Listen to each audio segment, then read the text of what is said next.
Hello everyone, this is Ritika and आज के video में हम डिस्कस करने वाले हैं अपना टॉपिक अनुच्छेद लेखन, जो एक बहुत ही इम्पॉर्टेंट टॉपिक है। So let's start. अनुच्छेद का अर्थ होता है परस्पर संबंध, यानी कि जुड़े हुए कुछ वाक्यों का समूह। किसी एक भाव या विचार को संक्षेप में 10-15 वाक्यों में प्रकट करना अनुच्छेद लेखन कहलाता है। अब अनुच्छेद का अर्थ क्या होता है, इसका मतलब क्या होता है? सपोज़ आपको एक पर्टिकुलर टॉपिक गिवन है, उससे जुड़े हुए आपको कुछ वाक्यों का समूह लिखना होता है। पर्टिकुलर टॉपिक से जुड़े हुए वाक्यों के कुछ समूह को अनुच्छेद कहते हैं। किसी एक भाव या विचार की संक्षेप में 10-15 वाक्यों में प्रकट करना अनुच्छेद लेखन कहलाता है। तो वही बात है, किसी पर्टिकुलर चीज़, पर्टिकुलर टॉपिक के ऊपर 10-15 वाक्यों से उस अपने भाव और विचार उस टॉपिक के लिए आपको शेयर करने होते हैं, प्रकट करने होते हैं। अनुच्छेद निबंध का ही छोटा रूप होता है। जैसे कि निबंध में आपको एक टॉपिक के ऊपर बहुत सारा लिखना होता है, लेकिन अनुच्छेद में इसमें आपको छोटा लिखना होता है। सो अनुच्छेद निबंध का ही छोटा रूप होता है, परंतु छोटा होने पर भी यह विचारों, तथ्यों से पूर्ण होता है। अब हम निबंध में भी अपने विचार, अपने तथ्य, बहुत सारे फैक्ट्स ये सब लिखते हैं, और अनुच्छेद में भी हम यही लिखते हैं, पर संक्षेप में, मतलब छोटे से पैराग्राफ के अंदर। ठीक है। अनुच्छेद में किसी विषय के एक पक्ष या पहलू का संक्षिप्त विवरण विवेचन होता है। सो अनुच्छेद में किसी एक विषय का या तो पक्ष या फिर पहलू का संक्षिप्त विवरण एवं विवेचन होता है।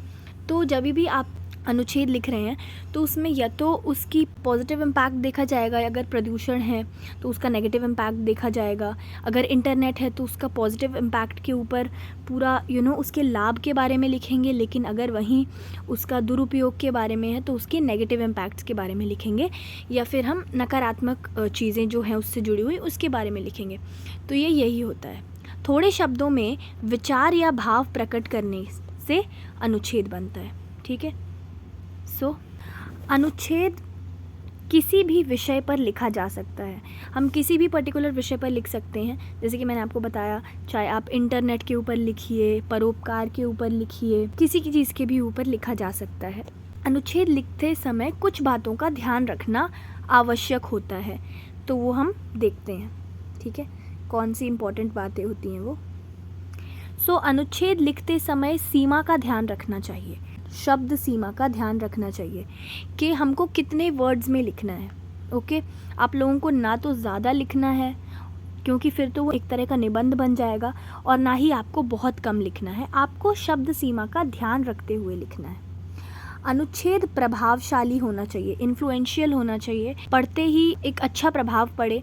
इसमें अनावश्यक विस्तार नहीं होना चाहिए। अनावश्यक विस्तार मतलब जो बिना बात के आप डिटेल में जा रहे हैं, किसी चीज़ को आप बिना बात के ही डिटेल में एक्सप्लेन कर रहे हैं, ये होता है अनावश्यक विस्तार। तो ये इसमें नहीं होना चाहिए। इसके वाक्य छोटे छोटे होने चाहिए, ज़्यादा बड़े हमको वाक्य नहीं लिखने हैं, छोटे छोटे से वाक्य होने चाहिए। सभी वाक्य एक दूसरे से संबंधित होने चाहिए। शब्द चयन पर विशेष ध्यान देना चाहिए। भाषा शैली सरल एवं प्रभावशाली होनी चाहिए। भाषा सरल होनी चाहिए, हमको बहुत ज़्यादा कॉम्प्लिकेटेड लैंग्वेज यूज़ नहीं करनी है, एकदम इजीली आपको लिखना है। और यहाँ पे एक एग्जाम्पल है, तो उसको देखते हैं। अभ्यास का महत्व, ये संकेत बिंदु है, ये आप खुद से भी बना सकते हैं और कई बार ये गिवन होती है। जैसे कि टॉपिक का नाम है अभ्यास का महत्व, तो इसमें अभ्यास का महत्व, ऐतिहासिक लोगों के उदाहरण, प्रसिद्ध कहावत और निष्कर्ष। सो अभ्यास का महत्व क्या होता है? यदि निरंतर अभ्यास किया जाए तो असाध्य को भी साधा जा सकता है। ईश्वर ने मनुष्यों को बुद्धि दी है, उस बुद्धि का इस्तेमाल तथा अभ्यास करके मनुष्य कुछ भी सीख सकता है। अर्जुन तथा एकलव्य ने निरंतर अभ्यास करके धनुर्विद्या में निपुणता प्राप्त की, उसी प्रकार वरदराज ने, जो कि एक मंदबुद्धि बालक था, निरंतर अभ्यास द्वारा विद्या प्राप्त की और ग्रंथों की रचना की। उन्हीं पर एक प्रसिद्ध कहावत बनी, करत करत अभ्यास के जड़मति होत सुजान, रसरी आवत जाते सिल पर पड़त निशान। यानी जिस प्रकार रस्सी को रगड़ के कठोर पत्थर पर भी निशान बन जाते हैं, उसी प्रकार निरंतर अभ्यास से मूर्ख व्यक्ति भी विद्वान बन सकता है। यदि विद्यार्थी प्रत्येक विषय पर निरंतर अभ्यास करें तो उन्हें कोई भी विषय कठिन नहीं लगेगा और वे सरलता से उस विषय में कुशलता प्राप्त करेंगे। आपने इस अनुच्छेद में देखा होगा, सबसे पहले तो हमने संकेत बिंदु बनाई थी जिससे हमको एक आइडिया मिले कि हमको अपने अनुच्छेद में क्या क्या लिखना है। उसके बाद हमने सबसे पहले तो बताया, स्टार्टिंग में बताया कि कैसे ईश्वर ने मनुष्य को बुद्धि दी है और वह उसका इस्तेमाल और अभ्यास करके मनुष्य कुछ भी सीख सकता है। फिर हमने एग्जाम्पल्स दिए, जैसे कि हमने यहाँ पे लिखा था संकेत बिंदु में कि ऐतिहासिक लोगों के उदाहरण, तो हमने यहाँ पे एग्जाम्पल दिया अर्जुन और एकलव्य का, कि कैसे उन्होंने निरंतर अभ्यास किया और धनुर्विद्या में निपुणता प्राप्त की। फिर हमने वरदराज का एग्जाम्पल दिया कि कैसे वे मंदबुद्धि बालक थे लेकिन निरंतर अभ्यास के द्वारा उन्होंने विद्या प्राप्त की और वो इतने बड़े विद्वान बने कि उन्होंने ग्रंथों की रचना की। उसके बाद हमने कुछ कहावतों का, प्रसिद्ध कहावतों का भी इस्तेमाल किया, जैसे कि ये। उसके बाद हमने निष्कर्ष में क्या निकला, मतलब निष्कर्ष और इसकी जो मॉरल क्या निकला वो हमने डिस्कस किया। तो ये बहुत ही इम्पॉर्टेंट होता है कि ये सब आपके जो अनुच्छेद है वो कंसिस्ट करना चाहिए। Thanks for watching.